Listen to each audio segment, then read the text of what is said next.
Oh hi, I didn't see you there. Good to see you again. I'm Ian McCombs. Let's talk about how my NaNoWriMo went. It was pretty awful. In fact, I lost NaNoWriMo for the first time in 7 years. So let's tell you why that happened. So my NaNoWriMo in the wonderful and fabulous year of 2020 really didn't go that well. And the big reason why was I decided I was going to try something new, which is something I've been doing for the past several years. Try something new so hopefully I can expand my horizons as far as my ability to write, what I am writing, and what kind of things I can really push myself to accomplish for my writing. This year I decided I was going to find the perfect high concept so that way when I wrote it, it would be easily publishable. My high concept was pretty simple. Take The Office, the TV show, and then marry that with, say, the evil minions of Sauron in Lord of the Rings. Sounds pretty good. I thought it was a pretty decent high concept idea, and I planned it. I had a lot of research behind it, watched The Office, terrible, and looked at some of the ideas between various internet memes such as the Evil Overlord's Handbook, things like that, and it unfortunately came really easy to write it as far as the strategizing it, how I outlined it, the scenes, the flow of it. I used a very simple 3-act structure, so hopefully it would just pour over the page and everything would go super swell. The problem with the whole high concept idea for me is that I don't like high concept as far as what I write. I don't mind reading it, I don't mind watching it, I don't mind thinking about it. The problem is I don't like it for what I try to write. I prefer much more, well, evil, dirty, kind of very messy ideas that while you could explain them as high concept, it really would rob a lot of what I'm writing as far as what it actually is. And that's not to say that I'm a high concept snob. I enjoy high concept in a lot of things, and a lot of things that I have watched or enjoyed, especially, 90s to now, there's a lot of high concept stuff that's been rehashed and rehashed, some terribly, some very good. But when I wrote, it just wasn't what I wanted to do. The characters were fine. Actually, that's one of the best things I did enjoy was writing the characters. But, I've watched them, so of course I would. The other idea was putting them in situations like being Sauron's minions was fun and interesting, but unfortunately, it wasn't really what I wanted to write because I kept steering it into that evil, terrible, awful, messy, dirty, gross type of place. And I think it was the 5th chapter I wrote, really had a sudden dark turn, and I realized that if I left it early in the book, it would ruin the rest of everything. So I'm going to take that chapter, move it back to make it work if I ever really revise this book. So I did lose NaNoWriMo in that regard. I got the wordage, I got 64,000 words. But the question is, for those 64,000 words, did I enjoy it? No. And it was kind of a slog. It was one of the least favorite books I've ever written. I ended with the book just going, oh, well, that was the thing I did. Most books I finish and I have a substantial amount of a mourning period almost at the end. I feel as though I really miss the characters, I miss the scenarios, the plots, I miss the dialogue, I miss everything about the book, and this is one of the first ones in many years. Book 3 is like this, where I got done with it and I just kind of went meh and threw it away. This book is very much like that, in that I wrote it, I finished it, but I just didn't care. And so the good news is, I figured that out. That I don't like to do very light, fluffy, high concept books that don't have a dagger to stab you in the kidney from behind. I really like that part of writing. And if I am going to write something that's kind of light and fluffy and airy, then I should write in a very light tone, in a very dark, evil type subject, like I did with, that'd be what, book 7 or 8, and a couple other ones in the beginning as well. And that worked well for me. But this one just did not fit the bill for what I wanted. I might actually rewrite it. I might actually edit it a little bit and just throw it out to the winds as far as agents, just because I don't really have a lot of feeling. I don't have a lot of emotions to it. I don't have a lot of this is my baby and I just really want this to go well. If someone said you need to cut out this whole person, I'd go, it doesn't really work because you kind of need the interplay. But sure, why not cut? Get rid of this chapter. Sure, why not cut? And I wouldn't have that much invested into it. I wouldn't have that much, really pushback on it. Where other stories, I might. You might say, oh, you should definitely cut this character. It'll make the story more simple. And I'd go, no, I don't like to write simple. I like casts of thousands.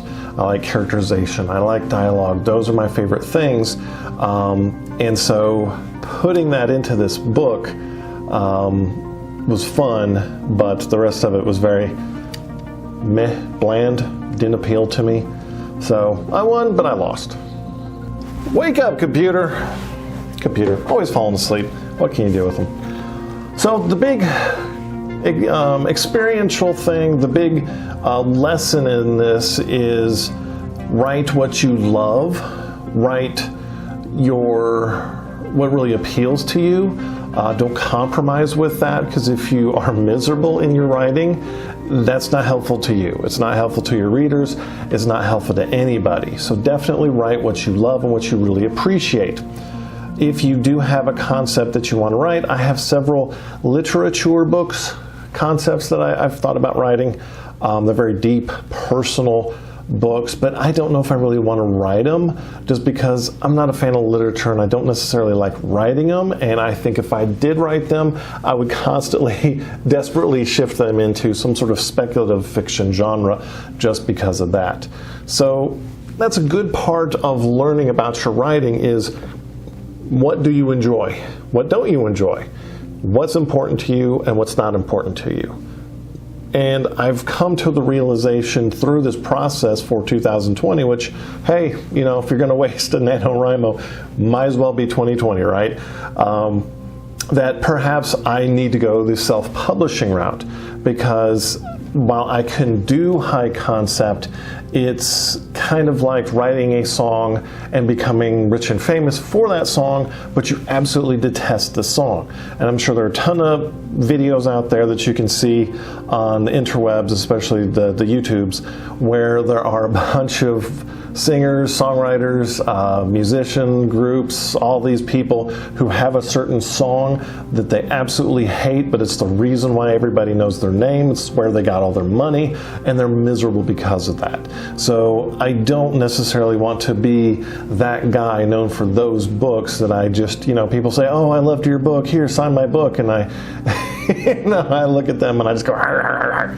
So that is not something I think is healthy for me or for anybody reading the book, because you don't want to hate your own fans for the book that they love that you hate. I don't think that's fair. I don't think it's healthy for anybody involved. As far as my outlook in the future for 2021, one of the things I definitely want to do is, one, I'm going to take this book, revise it, kind of renew it a little bit, punch it up a little bit to be more of a, kind of yuckity-yuck high concept book. Throw it out there in the world and just see where it sticks. If it sticks, great. If it doesn't, don't care. I might literally just put it on a PDF, put some Creative Commons on it, and just post it on my website and just leave it be, because whatever at that point. 2021 I might do that. The original book that I was going to try to publish in 2020, I'm going to give that another pass.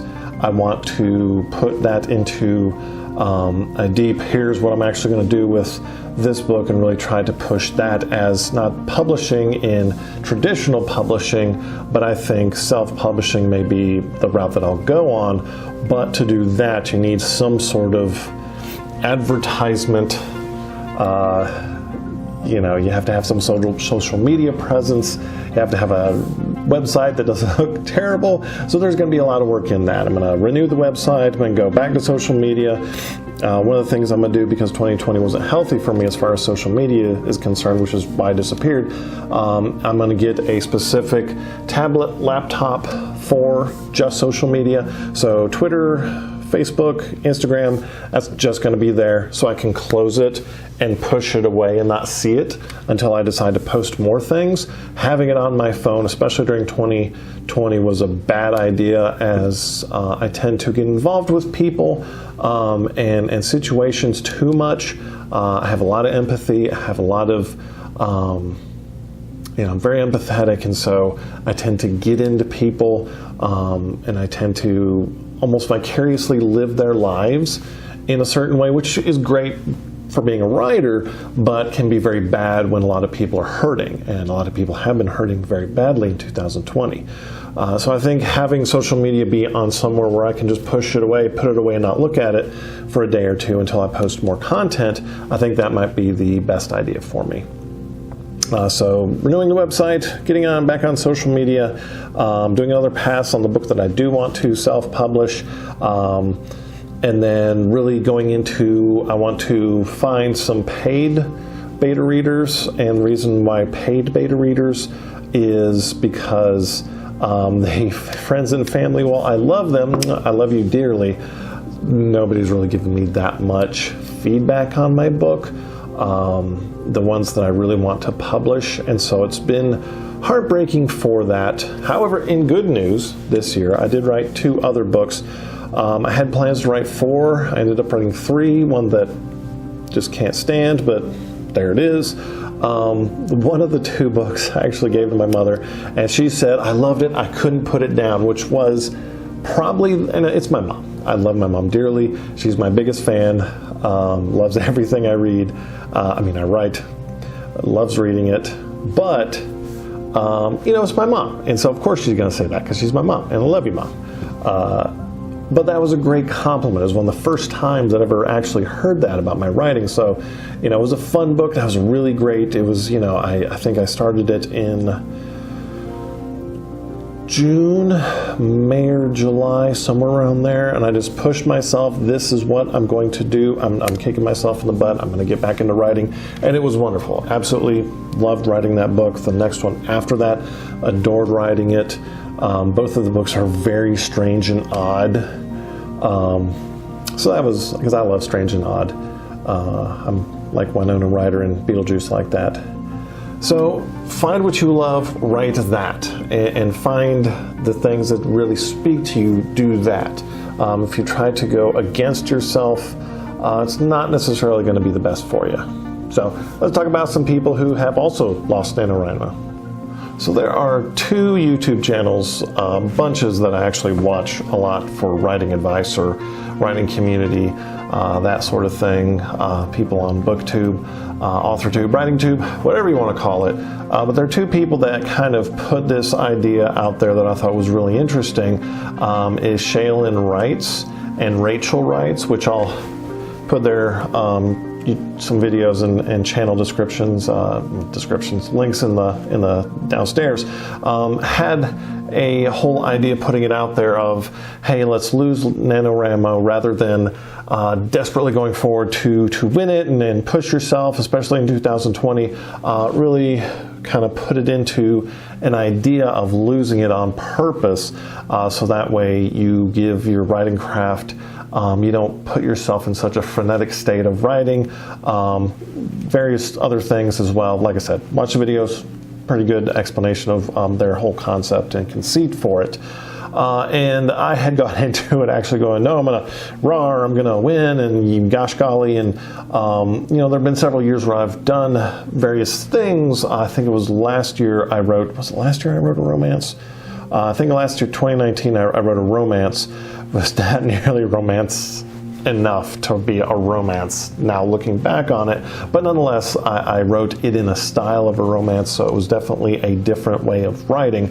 A year before that, I think it was, I did the 100,000 Words or Die Trying, which was actually a lot of fun because I was very focused on it. I was very focused on this is happening. 2018 ended up getting 111,000 by the end, actually finishing the book at 111,000. Probably could have used another 10,000 words actually. But the idea is to intentionally lose, as I burp here, so that way you have, you can kind of put the pressure off on yourself and really kind of get more in tune with your writing. And so I was going, like I normally do, full bore on the whole thing. And then 2020 was 2020, and so things were not working as well here in this, job or family or whatever. And so I got to that point at the end where I realized I had lost. Sure, I had the words, but who cares? If you write something for, a million words, but you absolutely hate it, then that's a loss. If you write something that you just don't even care about, you wasted a bunch of time. Again, I lost, but also I won because I understood I don't like high concept. I don't like writing things in this particular mindset and framework. And it wasn't the structure of the novel. It wasn't that it was a 3-part structure. It wasn't any of that. It was just, if I'm going to write fluffy and light and airy, I need to have some sort of absolutely horrible undercurrent underneath it. So it's very kind of dark humor. It's very kind of gallows humor, that kind of thing. That's what I enjoy. So having that knowledge is good going forward, but the idea of it's okay to lose NaNoWriMo because you're learning and you're figuring out and you're discovering how you write and what you write and what it is that writing means to you is very important for your writing journey, because if you just get stuck in a certain mode of writing, it's like the Beatles. Would you know the Beatles if they only wrote "I'm Gonna Hold Your Hand" for 20 albums? No, you wouldn't. There would be some pop group and nobody would know them at all. And so that's the important thing, is you have to evolve, you have to grow, you have to understand what your writing is and really become more in tune for yourself with your writing. And as a great video about archery says, archery is about what works, and it's the same thing with writing, but it's about what works for you, and that's the most important thing. Writing is about what works for you.